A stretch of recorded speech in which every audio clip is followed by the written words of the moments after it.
ಎಲ್ಲರಿಗೂ ನಮಸ್ಕಾರ. ಇವತ್ತು ಮೊಳಕೆ ಹುರುಳಿ ಕಾಳಿನಿಂದ ಮಾಡುವಂತಹ 2 ಬಗೆಯ ರುಚಿಯಾದ ತಿಂಡಿಗಳನ್ನು ತೋರಿಸ್ತಾ ಇದ್ದೇನೆ. ಮೊದಲಿಗೆ ಅರ್ಧ ಕಪ್ ಆಗುವಷ್ಟು ಹುರುಳಿ ಕಾಳನ್ನು ನೆನೆಸಿಟ್ಟು ಮೊಳಕೆ ಬರಿಸಿಕೊಳ್ಬೇಕು. ಈಗ ಒಂದು ಪಾತ್ರೆಯಲ್ಲಿ 1 ಕಪ್ ಆಗುವಷ್ಟು ದೋಸೆ ಅಕ್ಕಿಯನ್ನು ಹಾಕ್ಕೊಳ್ಬೇಕು. ಈಗ 1/4 ಕಪ್ ಆಗುವಷ್ಟು ಉದ್ದಿನ ಬೇಳೆಯನ್ನು ಹಾಕ್ಕೊಳ್ಬೇಕು. ಅರ್ಧ ಕಪ್ ಬೇಕಿದ್ರೂ ಉದ್ದಿನ ಬೇಳೆ ಹಾಕ್ಕೊಳ್ಬೋದು. ಹಾಗೆ 1 ಚಮಚ ಮೆಂತ್ಯ ಕಾಳನ್ನು ಹಾಕಿ ಇದನ್ನೀಗ ನೀರು ಹಾಕಿ 3 ರಿಂದ 4 ಸಲ ಆದರೂ ಚೆನ್ನಾಗಿ ತೊಳಿಬೇಕು. ತೊಳೆದು ತಂದ ಮೇಲೆ ವಾಪಸ್ ನೀರು ಹಾಕಿ ಇದನ್ನು ನೆನೆಸಿಡಬೇಕು. 4 ಗಂಟೆ ಆದರೂ ನೆನೆಬೇಕು ನೋಡಿ. ಹಾಗೆ ಹುರುಳಿ ಕಾಳನ್ನು ನೀವು 1 ದಿವಸ ಮೊದಲೇ ನೆನೆಸಿಡಬೇಕಾಗ್ತದೆ, ಇಲ್ಲ ಇದ್ರೆ ಹುರುಳಿ ಕಾಳಿಗೆ ಬೇಗ ಮೊಳಕೆ ಬರುವುದಿಲ್ಲ. ಈಗ 5 ಗಂಟೆ ಆದಮೇಲೆ ಅಕ್ಕಿ ಚೆನ್ನಾಗಿ ನೆನೆದಿರ್ತದೆ, ಅದನ್ನೀಗ ಮಿಕ್ಸಿ ಜಾರಿನಲ್ಲಿ ಹಾಕ್ಕೊಳ್ಬೇಕು.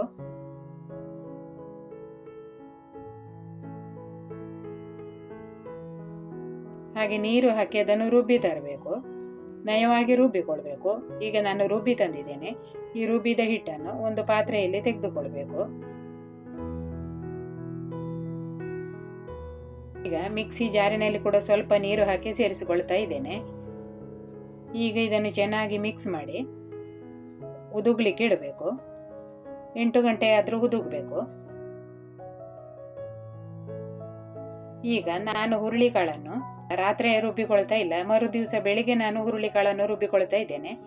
ನೀವು ರಾತ್ರಿಯೇ ರುಬ್ಬಿಡುವುದಿದ್ರೆ ಅರ್ಧ ಕಪ್ ಮೊಳಕೆ ಬರಿಸಿದ ಹುರುಳಿ ಕಾಳು ಮತ್ತು ಅರ್ಧ ಕಪ್ ತೆಂಗಿನ ತುರಿಯನ್ನು ಹಾಕಿ ರುಬ್ಬಿಕೊಂಡು ಆ ಹಿಟ್ಟನ್ನು ಬೇರೆ ಒಂದು ಪಾತ್ರೆಯಲ್ಲಿ ತೆಗೆದು ಫ್ರಿಜ್ಜಲ್ಲಿ ಇಟ್ಟುಕೊಳ್ಬೇಕು. ಮರು ದಿವಸ ಬೆಳಿಗ್ಗೆ ಅದನ್ನು ರುಬ್ಬಿಟ್ಟ ಅಕ್ಕಿ ಹಿಟ್ಟಿನೊಳಗೆ ಹಾಕ್ಕೊಂಡು ಮಿಕ್ಸ್ ಮಾಡಿಕೊಂಡು ನೀವು ತಿಂಡಿ ಮಾಡಿಕೊಳ್ಬೇಕಾಗ್ತದೆ. ರಾತ್ರಿನೇ ರುಬ್ಬಿ ನೀವು ಹಿಟ್ಟಿನೊಳಗೆ ಮಿಕ್ಸ್ ಮಾಡಿಟ್ರೆ ಹಿಟ್ಟು ತುಂಬಾನೇ ಹುಳಿಯಾಗಿ ಹೋಗ್ತದೆ. ಅದಕ್ಕಾಗಿ ಇದನ್ನು ರಾತ್ರಿ ರುಬ್ಬುವುದು ಇದ್ದರೆ ನೀವು ರುಬ್ಬಿಟ್ಟು ಫ್ರಿಜ್ಜಲ್ಲಿ ಇಟ್ಟುಕೊಳ್ಬೇಕು.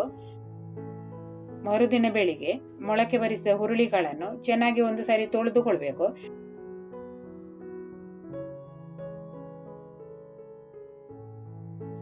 ಈಗ ಅರ್ಧ ಕಪ್ ಆಗುವಷ್ಟು ಮೊಳಕೆ ಕಾಳನ್ನು ಮಿಕ್ಸಿ ಜಾರಲ್ಲಿ ಹಾಕೊಂಡಿದ್ದೇನೆ. ಹಾಗೆ ಅರ್ಧ ಕಪ್ ಆಗುವಷ್ಟು ತೆಂಗಿನ ತುರಿಯನ್ನು ಕೂಡ ಹಾಕಿ ಸ್ವಲ್ಪ ನೀರು ಹಾಕಿ ನಯವಾಗಿ ರುಬ್ಬಿಕೊಳ್ಬೇಕು.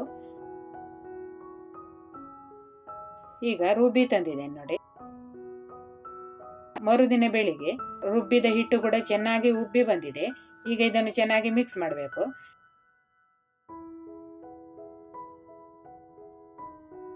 ಹಾಗೆ ರುಬ್ಬಿದ ಹುರುಳಿ ಕಾಳನ್ನು ಕೂಡ ಇದರೊಳಗೆ ಹಾಕ್ಕೊಳ್ಬೇಕು. ಹಾಗೆ ಸ್ವಲ್ಪ ಮಿಕ್ಸಿಯಲ್ಲಿ ನೀರು ಹಾಕಿ ಕೂಡ ಸೇರಿಸಿಕೊಳ್ಬೋದು. ಈಗ ಚೆನ್ನಾಗಿ ಇದನ್ನು ಮಿಕ್ಸ್ ಮಾಡಬೇಕು. ಹಿಟ್ಟಿನ ಹದ ಉದ್ದಿನ ದೋಸೆ ಹಿಟ್ಟೆಲ್ಲ ಇರ್ತದೆ ನೋಡಿ, ಸೇಮ್ ಅದೇ ಥರ ಇದ್ರೆ ಆಯಿತು.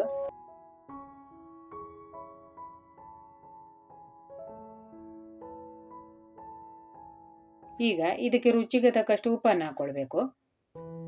ಈಗ ಚೆನ್ನಾಗಿ ಮಿಕ್ಸ್ ಮಾಡಬೇಕು. ಈಗ ಇದಕ್ಕೊಂದು ರುಚಿಯಾದ ಚಟ್ನಿ ಮಾಡೋದನ್ನು ತೋರಿಸ್ತಾ ಇದ್ದೇನೆ. ಒಂದು ಮಿಕ್ಸಿ ಜಾರಲ್ಲಿ 1 ಕಪ್ ಆಗುವಷ್ಟು ತೆಂಗಿನ ತುರಿ ಹಾಕ್ಕೊಳ್ಬೇಕು. 2 ಒಣಮೆಣಸನ್ನು ಹಾಕ್ಕೊಳ್ತಾ ಇದ್ದೇನೆ. ಒಣಮೆಣಸನ್ನು ಸ್ವಲ್ಪ ಡ್ರೈ ರೋಸ್ಟ್ ಮಾಡಿದ್ದೇನೆ. ಬೇಕಿದ್ರೆ ಎಣ್ಣೆಯಲ್ಲಿ ಹುರಿದು ಹಾಕ್ಬೋದು ಅಥವಾ ನೀವು ಹಾಗೆ ಹಾಕ್ಕೊಂಡ್ರೂ ಆಗ್ತದೆ. ಈಗ ಇದಕ್ಕೆ 1 ಈರುಳ್ಳಿಯನ್ನು ಕಟ್ ಮಾಡಿ ಹಾಕ್ಕೊಳ್ಬೇಕು. ಸಣ್ಣ ಈರುಳ್ಳಿ ಇದೆ, ಅದಕ್ಕಾಗಿ ಇಡೀ ಈರುಳ್ಳಿಯನ್ನು ಹಾಕ್ಕೊಳ್ತಾ ಇದ್ದೇನೆ. ದೊಡ್ಡ ಈರುಳ್ಳಿ ಆದರೆ ನೀವು ಅರ್ಧ ಈರುಳ್ಳಿ ಹಾಕ್ಕೊಂಡ್ರೂ ಸಾಕಾಗ್ತದೆ.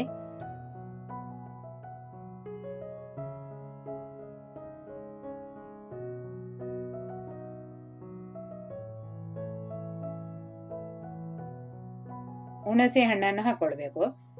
ಈಗ ಇದಕ್ಕೆ ರುಚಿಗೆ ತಕ್ಕಷ್ಟು ಉಪ್ಪನ್ನು ಹಾಕ್ಕೊಳ್ಬೇಕು. ಹಾಗೆ ಸ್ವಲ್ಪ ನೀರು ಹಾಕಿ ಇದನ್ನು ರುಬ್ಬಿ ತರಬೇಕು. ರುಬ್ಬಿದ ಚಟ್ನಿಯನ್ನು ಒಂದು ಪಾತ್ರೆಯಲ್ಲಿ ತೆಗೆದುಕೊಳ್ಬೇಕು. ಹಾಗೆ ಮಿಕ್ಸಿ ಜಾರಿನಲ್ಲಿ ಕೂಡ ಸ್ವಲ್ಪ ನೀರು ಹಾಕಿ ಸೇರಿಸಬೇಕು. ಸ್ವಲ್ಪ ದಪ್ಪ ಚಟ್ನಿ ಮಾಡಿದರೆ ಚೆನ್ನಾಗಿರ್ತದೆ. ನಿಮಗೆ ಬೇಕಿದ್ರೆ ತೆಳ್ಳಗಿನ ಚಟ್ನಿ ನೀವು ಮಾಡ್ಕೊಳ್ಬೋದು. ನಾನಿಲ್ಲಿ ಚಟ್ನಿಯನ್ನು ಸ್ವಲ್ಪ ದಪ್ಪನೇ ಮಾಡ್ಕೊಳ್ತಾ ಇದ್ದೇನೆ. ಈಗ 2 ಚಮಚ ಆಗುವಷ್ಟು ಎಣ್ಣೆಯನ್ನು ಬಿಸಿ ಮಾಡಬೇಕು. ಅದರಲ್ಲಿ ಅರ್ಧ ಚಮಚ ಸಾಸಿವೆ ಹಾಕಿ 1 ಕಡ್ಡಿ ಕರಿಬೇವು ಹಾಕಿ ಒಗ್ಗರಣೆ ಮಾಡಬೇಕು. ಒಗ್ಗರಣೆ ಮಾಡದೆ ಕೂಡ ಚಟ್ನಿಯನ್ನು ತಿನ್ನಬಹುದು. ಒಗ್ಗರಣೆಯನ್ನು ಚಟ್ನಿಗೆ ಹಾಕಿ ಚೆನ್ನಾಗಿ ಮಿಕ್ಸ್ ಮಾಡಿಕೊಳ್ಬೇಕು. ಈಗ ರುಚಿಯಾದ ಈರುಳ್ಳಿ ಚಟ್ನಿ ಕೂಡ ರೆಡಿ ಆಗ್ತದೆ. ಈ ಥರದ ಚಟ್ನಿ ನಿಮಗೆ ದೋಸೆಗೆ ಎಲ್ಲ ತುಂಬಾನೇ ಚೆನ್ನಾಗಿರ್ತದೆ. ಒಗ್ಗರಣೆ ಹಾಕಿ ಚೆನ್ನಾಗಿ ಒಂದು ಸಾರಿ ಮಿಕ್ಸ್ ಮಾಡಿಕೊಳ್ಬೇಕು. ಈಗ ಚಟ್ನಿ ರೆಡಿ ಆಯಿತು. ಈಗ ದೋಸೆ ಮಾಡಿಕೊಳ್ಳುವ. ಒಲೆ ಮೇಲೆ ಕಾವಲಿ ಇಟ್ಟಿದ್ದೇನೆ, ಅದಕ್ಕೆ ಎಣ್ಣೆಯನ್ನು ಹಚ್ಚಿಕೊಳ್ಬೇಕು. ಮೊದಲಿಗೆ ಕಾವಲಿಯನ್ನು ಚೆನ್ನಾಗಿ ಬಿಸಿ ಮಾಡಿಕೊಳ್ಬೇಕು. ಆಮೇಲೆ ಉರಿಯನ್ನು ಮೀಡಿಯಂ ಫ್ಲೇಮಲ್ಲಿ ಇಡಬೇಕು. ಮತ್ತು 1.5 ಸೌಟ್ ಆಗುವಷ್ಟು ಹಿಟ್ಟನ್ನು ಹಾಕಿ ಸ್ವಲ್ಪ ದಪ್ಪ ದೋಸೆ ಮಾಡಿದರೆ ಮೆತ್ತಗಾಗಿ ಆಗ್ತದೆ, ಅಥವಾ ತೆಳು ದೋಸೆ ಬೇಕಿದ್ರೂ ಮಾಡ್ಕೊಳ್ಬೋದು. ಈಗ ನಾನು ಸ್ವಲ್ಪ ದಪ್ಪ ದೋಸೆ ಮಾಡಿದ್ದೇನೆ ನೋಡಿ, ಎಷ್ಟು ಚೆನ್ನಾಗಿ ಕಣ್ಣಾಗಿ ದೋಸೆ ಆಗಿದೆ ನೋಡಿ. ಈಗ ಒಂದು ಮುಚ್ಚಳ ಮುಚ್ಚಿಟ್ಟು ಇದನ್ನು ಬೇಯಿಸಿಕೊಳ್ಬೇಕು. ಮೀಡಿಯಂ ಉರಿಯಲ್ಲಿ ಬೇಯಿಸಬೇಕು. 2 ನಿಮಿಷ ಆದಮೇಲೆ ಮುಚ್ಚಳ ತೆಗೆದು ಸ್ವಲ್ಪ ಎಣ್ಣೆಯನ್ನು ಸುತ್ತಲೂ ಹಾಕ್ಕೊಳ್ಬೇಕು. ಹಾಗೆ ಇದನ್ನು ಬೇಕಿದ್ರೆ ಮಗುಚಿ ಹಾಕಿ ಬೇಯಿಸ್ಕೊಳ್ಬೋದು, ಅಥವಾ ಹಾಗೆ ಬೇಕಿದ್ರೂ ನೀವು ತೆಗಿಬಹುದು.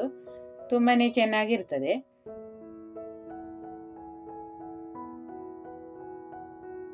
ದೋಸೆ ಎಷ್ಟು ಚೆನ್ನಾಗಿ ಆಗಿದೆ ನೋಡಿ, ಅಷ್ಟೇ ಮೃದು ಕೂಡ ಆಗಿರ್ತದೆ. ಈಗ ಈ ದೋಸೆಯನ್ನು ತಿರುಗಿಸಿ ಹಾಕಿ ನಾನು ಬೇಯಿಸಿಕೊಳ್ತಾ ಇದ್ದೇನೆ. ಬೇಕಿದ್ರೆ ಮಾತ್ರ ನೀವು ತಿರುಗಿಸಿ ಹಾಕಿ ಬೇಯಿಸಿಕೊಳ್ಬೋದು, ಅಥವಾ ಹಾಗೆ ತೆಗಿಬಹುದು. ಈಗ ರುಚಿಯಾದ ದೋಸೆ ರೆಡಿಯಾಗಿದೆ. ಇದೇ ಹಿಟ್ಟಿನದ್ದು ನೀವು ಇಡ್ಲಿ ಬೇಕಿದ್ರೂ ಮಾಡ್ಕೊಳ್ಬೋದು. ಇಡ್ಲಿ ಮಾಡೋದಿದ್ರೆ ಅಕ್ಕಿಯನ್ನು ರುಬ್ಬುವಾಗ ಸ್ವಲ್ಪ ತರಿಯಾಗಿ ರುಬ್ಬಬೇಕಾಗ್ತದೆ. ಈಗ ಮೃದುವಾದ ದೋಸೆ ರೆಡಿಯಾಗಿದೆ. ಈಗ ಅದೇ ಹಿಟ್ಟಿನದ್ದು ಪಡ್ಡು ಕೂಡ ಮಾಡಿಕೊಳ್ಳಿಕ್ಕಾಗ್ತದೆ. ಈಗ ಪಡ್ಡು ಕಾವಲಿಯನ್ನು ಒಲೆ ಮೇಲೆ ಇಟ್ಟಿದ್ದೇನೆ. ಅದಕ್ಕೆ ಎಣ್ಣೆಯನ್ನು ಹಚ್ಚಿಕೊಳ್ಬೇಕು. ಆಮೇಲೆ ಉರಿಯನ್ನು ಮೀಡಿಯಂ ಫ್ಲೇಮಲ್ಲಿ ಇಡಬೇಕು. ಪಡ್ಡು ಇಲ್ಲದಿದ್ದರೆ ಬೇಗನೆ ಕಪ್ಪಾಗಿ ಬಿಡ್ತದೆ. ಅದಕ್ಕಾಗಿ ಉರಿಯನ್ನು ಸ್ವಲ್ಪ ಸಣ್ಣಗಿಟ್ಟು ಪಡ್ಡು ಮಾಡಿಕೊಳ್ಬೇಕು. ಈಗ ಪಡ್ಡು ಹಿಟ್ಟನ್ನು ಹಾಕೊಳ್ಳುವ. ಉದ್ದಿನಬೇಳೆ ಹಾಕಿರೋದ್ರಿಂದ ಪಡ್ಡು ಚೆನ್ನಾಗಿ ಉಬ್ಬಿ ಬರ್ತದೆ.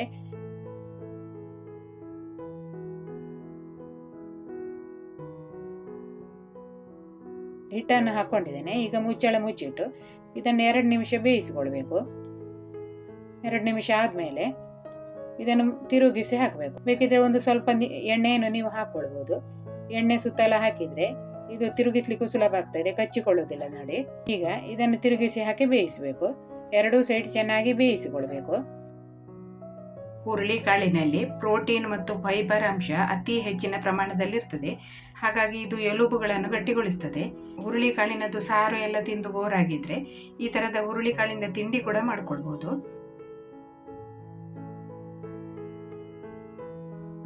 ಆರೋಗ್ಯಕ್ಕೆ ಕೂಡ ತುಂಬ ಒಳ್ಳೆಯದು. ಪಡ್ಡು ಕೂಡ ತುಂಬಾನೇ ಮೃದುವಾಗಿ ಆಗಿರ್ತದೆ. ಈಗ ಪಡ್ಡನ್ನು ತಿರುಗಿಸಿ ಹಾಕಿದ್ದೇನೆ. ಈಗ 2 ನಿಮಿಷ ಇದನ್ನು ಬೇಯಿಸಿ ತೆಗಿಬೇಕು. ಈಗ ಪಡ್ಡು ಚೆನ್ನಾಗಿ ಬೆಂದಿದೆ ನೋಡಿ. ಈಗ ಪಡ್ಡನ್ನು ತೆಗಿತಾ ಇದ್ದೇನೆ.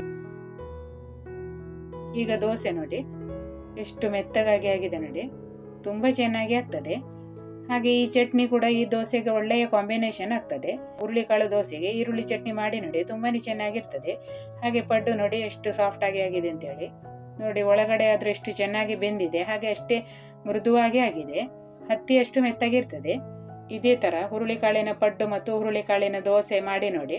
ಹಾಗೆ ಈರುಳ್ಳಿ ಚಟ್ನಿ ಕೂಡ ಮಾಡಿ ನೋಡಿ, ತುಂಬಾ ಚೆನ್ನಾಗಿರ್ತದೆ. ಹಾಗೆ ವಿಡಿಯೋ ಇಷ್ಟ ಆದರೆ ಒಂದು ಲೈಕ್ ಮಾಡಿ. ಚಾನೆಲನ್ನು ಸಬ್ಸ್ಕ್ರೈಬ್ ಮಾಡದವರು ಸಬ್ಸ್ಕ್ರೈಬ್ ಮಾಡಿಕೊಳ್ಳಿ. ನಿಮ್ಮ ಅನಿಸಿಕೆಯನ್ನು ಕಮೆಂಟಲ್ಲಿ ತಿಳಿಸಿ. ವಿಡಿಯೋ ನೋಡಿದ ಎಲ್ಲರಿಗೂ ಧನ್ಯವಾದಗಳು.